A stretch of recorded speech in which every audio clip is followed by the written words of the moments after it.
जड़ें हॉरिजॉन ए तक आएंगी तो यह तो समझने वाली बात है कि यह खेती के लिए बहुत ही उपजाऊ होती है, यह बहुत ही उपजाऊ मृदा होती है।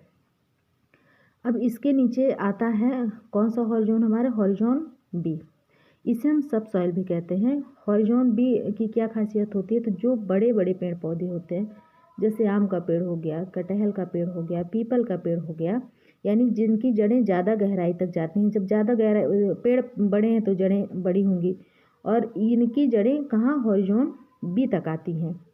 हॉरिजॉन बी के नीचे हॉरिजॉन सी होता है। हॉरिजॉन सी खेतों के लिए बहुत ही ख़राब होता है, जब यहाँ तक न बड़े पेड़ पौधों की जड़ें आ पाएंगी, न छोटे पेड़ पौधों की जड़ें आ पाएंगी, तो खेतों के लिए बिल्कुल भी उपजाऊ है नहीं, यहाँ पे खेती तो की नहीं जा सकती। अब इसके नीचे वाले सबसे जो निचली परत है, यह है हॉरिजॉन आर। इसे हम बेड रॉक भी कहते हैं। इसमें केवल और केवल पत्थर पाए जाते हैं और कुछ नहीं पाया जाता।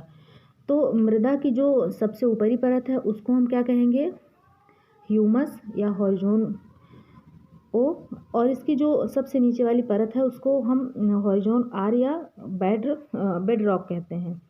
अब हम पढ़ लेते हैं कि भूगोल के अनुसार मिट्टी के प्रकार। भूगोल के अनुसार मिट्टी कितने प्रकार की होती है, तो भूगोल के अनुसार मिट्टी 2 प्रकार की होती है। स्थानबद्ध मिट्टी।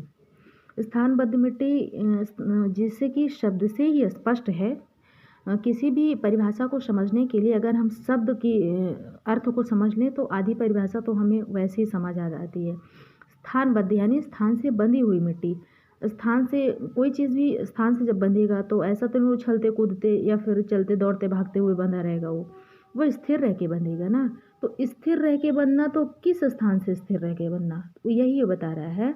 वह मिट्टी जो अपने निर्मित होने वाले स्थान, यानी जहाँ उसका निर्माण हुआ है, वह मिट्टी जहाँ उसका जन्म हुआ है, जहाँ से वह निर्मित हुई, जहाँ वह बनी, जहाँ वह पैदा हुई, उस स्थान पर बनकर उसी स्थान पर रुक जाती है।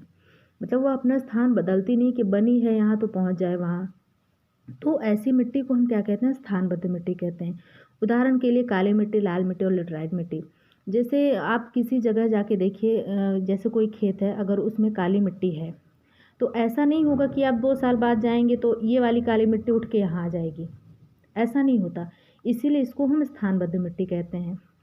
अब मिट्टी का दूसरा प्रकार आया स्थानांतरित मिट्टी। स्थानांतरित यानी इसके भी शब्दों को हम समझें। स्थानांतरित यानी ये स्थान को बदलना,